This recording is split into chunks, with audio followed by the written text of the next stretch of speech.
Good morning and welcome back. Here we are, Mr. Biggs. Yeah, we're on these chairs, not couch. So exactly. Can't fool you 2 days in a row. Yeah, can't fool me 2 days in a row. Fool me once, shame on you. Fool me twice, shame on me in that situation. So obviously trying to adjust that language there. But anyway, as we enjoy our new setup here, what do we got for some fun stories? Yes, YouTube and TikTok star Mr. Beast is looking to buy TikTok as part of a group of investors. Mr. Beast, whose real name is Jimmy Donaldson, appeared to make a joke about buying the social media platform earlier this month, but his lawyer says that he was actually serious. TikTok went dark on Saturday night ahead of a nationwide ban, but it came back online about 12 hours later after President Donald Trump announced a 75-day delay on the ban.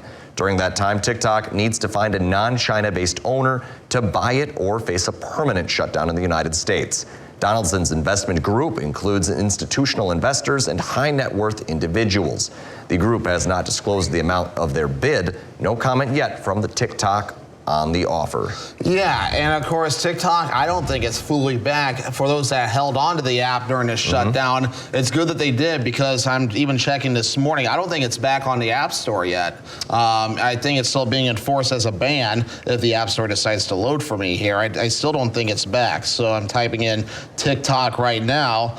And yes, it says TikTok and other ByteDance apps are not available in the country or region you're in from the Apple iStore there. So there you go, Mr. Biggs. But if you have the app on your phone still before the shutdown, then you're good. It's still functioning as usual. So yeah, so it's not fully back. I don't know about Google Play, Google Store, something like that, but at least for Apple iStore or App Store, excuse me, it's not back. Well, there you go. It's, certainly an interesting situation here trying to sell it, for national security reasons. But Mr. Beast, we were talking about this earlier, Devin. You do not know who Mr. Beast is, do you? Never heard of him in my life. Actually, he's the #1 social media person in the world on any platform, famous on YouTube and TikTok. He has more followers than Taylor Swift. And, you were saying that, and that surprised me, because Taylor Swift is so popular. I mean, she was selling out stadiums. He dwarfs her by a lot. By a lot, Devin. That's scary, because she fills up stadiums, Taylor Swift, and of course probably broken the internet a few times too. So I just had never heard of Mr. Beast. Yeah. So and he makes just a ton of money from all these sort of online promotions and advertisements. So it makes sense why he's looking at making sure that they can keep on getting this sort of revenue stream here. Yeah. And for those that watched the 4 o'clock show yesterday, we had Adriana Michelle on, and one of our former Newswatch 12 employees, now alumni, doing great things out there. And yeah, she was kind of speaking that uncertainty over TikTok and the other ByteDance apps that's really messed with a lot of people, and hopefully they can get to a resolution and get these apps and everything back on the App Store and working for good.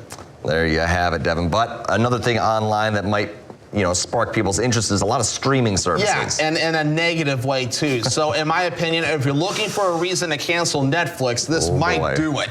Netflix announced it's raising prices on most of its subscription tiers in the US and Canada. Why am I not surprised? So anyway, this, as the streaming giant reports 19 million new subscribers in the last quarter of 2024. It's Netflix's biggest ever jump in subscribers and puts the company at 302 million worldwide, solidifying its hold on the top spot in the industry. Netflix also reported revenue increased 16% from the same quarter the previous year. Apparently that's not enough, in my opinion, exceeding $10 billion for the first time in the company's history. And meanwhile, operating income totaled $2.3 billion, with a B, by the way, an increase of more than 50% from the year before. They're making money, so I don't see an excuse here. Why are we raising prices again? They're making record profits, Devin. And now they want to make even more been. record profits. I think that's a poor excuse.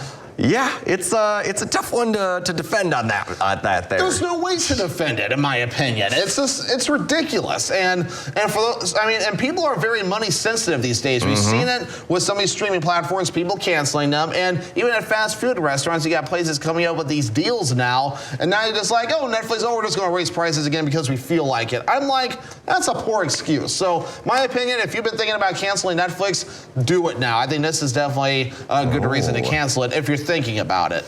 Some hot takes from Mr. Biggs on the streaming services. We should rename what's trending hot takes with Devin Biggs and Michael Lootholtz. Hey, Devin, you pop off quite often. I guess you got a lot of things that push your buttons, including some college football, I know. Yeah, now this one, it would be a good button in that situation, but let's hear the story first. Yes, Ohio State's football team is celebrating its first national title since 2014. When was Western Illinois'?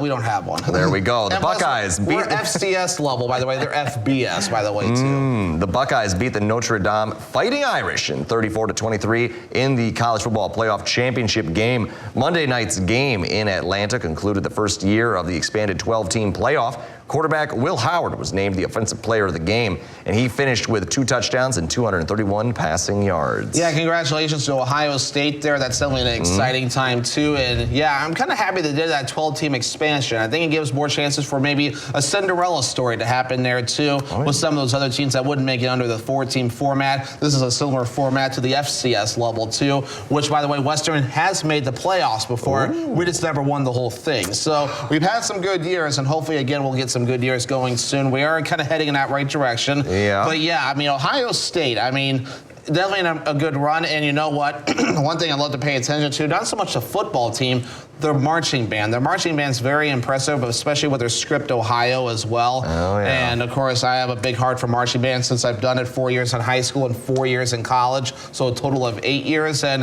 there's a lot of work that goes into perfect the formations, the music, and just all the hard work. It's a big undertaking, but the students and alumni, I'm sure, would say they do a great job. Absolutely, Devin. And another thing that we could do a great job at is giving the folks a little bit of that weather. Yeah, we have that 3-day